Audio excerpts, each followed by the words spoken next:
जय श्री राम, हर हर महादेव। इस वीडियो में हम बात करेंगे कि बागेश्वर धाम में बागेश्वर महादेव जी और बागेश्वर हनुमान जी के मंदिर के बारे में। किस प्रकार बागेश्वर महादेव जी से बागेश्वर हनुमान जी का मंदिर बना। बागेश्वर बालाजी का मंदिर मध्य प्रदेश के छतरपुर जिले के गंज थाना क्षेत्र के अंतर्गत ग्राम गढ़ा में स्थित है। वर्तमान समय में यहाँ के महंत पंडित श्री धीरेन्द्र कृष्ण शास्त्री जी महाराज है, जिन्हें हम बागेश्वर धाम सरकार के नाम से जानते हैं। मान्यताओं के अनुसार लगभग 320 वर्ष पूर्व यहाँ एक सिद्ध संत हुए, जिन्हें हम सन्यासी बाबा के नाम से जानते हैं। उन्होंने एक पैर पर खड़े होकर 1.25 करोड़ हनुमान चालीसा का पाठ किया था। तब हनुमान जी उनकी तपस्या से प्रसन्न हो पेड़ के बीच से बालाजी के रूप में प्रकट हुए थे तथा सन्यासी बाबा को ये वरदान दिए थे कि तुम्हारे वंश का कोई न कोई हमेशा यहाँ सेवा करेगा तथा मेरी कृपा से जनमानस का कल्याण करेगा। यही कारण है कि सबसे पहले सिद्धि सन्यासी बाबा को मिली थी, जिनको हनुमान जी ने साक्षात दर्शन दिए थे तथा जिनकी तपस्या से प्रसन्न हो हनुमान जी उस स्थान पर प्रकट हुए थे। सन्यासी बाबा के बाद पंडित श्री धीरेन्द्र कृष्ण शास्त्री जी के दादाजी पर हनुमान जी की कृपा हुई, जिनका नाम भगवान दास गर्ग है। हनुमान जी की आशीर्वाद व सन्यासी बाबा की कृपा से दादा गुरुजी दरबार लगाने लगे तथा जनमानस का कल्याण करने लगे। जब दादा गुरुजी का शरीर पूर्ण हो गया, तब उनके पुत्र अर्थात धीरेन्द्र कृष्ण शास्त्री जी के चाचा जी पर यह कृपा हुई जी। लेकिन कुछ समय पश्चात उनका भी शरीर पूर्ण हो गया। तब तीसरी पीढ़ी में पंडित श्री धीरेन्द्र कृष्ण शास्त्री जी महाराज निरंतर गुरु कृपा तथा इष्ट कृपा से वंशानुगत निरंतर दरबार लगा रहे हैं। वे लगभग 15 से 17 वर्षों से निरंतर दरबार लगा रहे तथा गुरु कृपा से लोगों का कल्याण कर रहे हैं।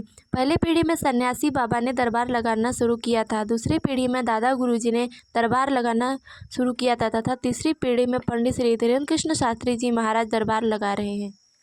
बागेश्वर धाम में बालाजी के मंदिर से पहले महादेव जी का मंदिर स्थित था, जिसे बागेश्वर महादेव जी के नाम से जाना जाता था। सन्यासी बाबा के तपोबल से हनुमान जी इस स्थान पर प्रकट हुए थे, इसीलिए हनुमान जी के इस मंदिर का नाम बागेश्वर बालाजी पड़ा। बागेश्वर धाम में महादेव जी का मंदिर है, जिन्हें हम बागेश्वर महादेव जी के नाम से जानते हैं। हनुमान जी के मंदिर का बागेश्वर बालाजी कहते हैं। वहाँ एक प्रेतराज सरकार का भी दरबार लगता है। उस वृक्ष को छूने मात्र से सारी नकारात्मक शक्तियाँ उस वृक्ष में समाहित हो जाती है। दादा गुरुजी का प्रतिमा भी उस स्थान पर लगा हुआ है।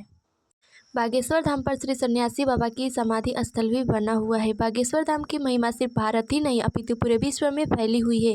यहाँ लोग देश विदेश से अपनी अर्जी लेकर आते तथा खाली झोली भरकर जाते हैं। धाम के लोग पर कृपा दिव्य दरबार के माध्यम से होती है।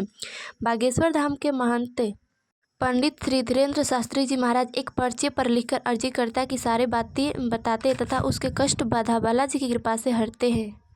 उनके पास बालाजी की कृपा से अभिमंत्रित किया हुआ एक मुकदर भी है, जिससे वे लोगों की अर्जी को सन्यासी बाबा व हनुमान जी के चरणों में लगाते हैं तथा उनके दुख दूर करते हैं। उनके पास 46,000 सन्यासी बाबा की सेना भी, जिससे वे नकारात्मक शक्तियों को नष्ट करते तथा उनको हनुमान जी के चरणों में जोड़ते हैं। वे जहाँ भी कथा करते वहाँ बीच में 1-2 दिन का दिव्य दरबार अवश्य लगाते हैं, ताकि जो लोग किसी कारणवश धाम न आ रहे हैं, हनुमान जी की कृपा से उनके भी दुख दूर हो। तो चलिए अब हम बात कर लेते हैं अर्जी लगाने के क्रम के बारे में।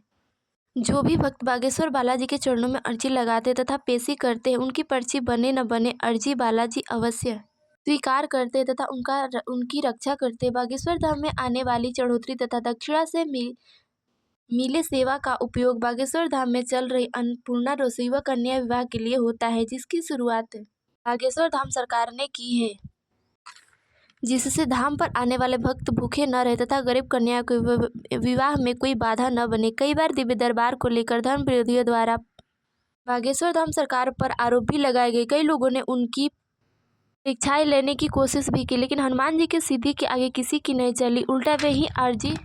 उल्टा वे ही अपनी अर्जी कर्म खुलवा कर गए। तो ये थी बागेश्वर धाम की महिमा। इस वीडियो में बस इतना। मिलते हैं अगली वीडियो में, तब तक के लिए जय श्री राम, हर हर महादेव।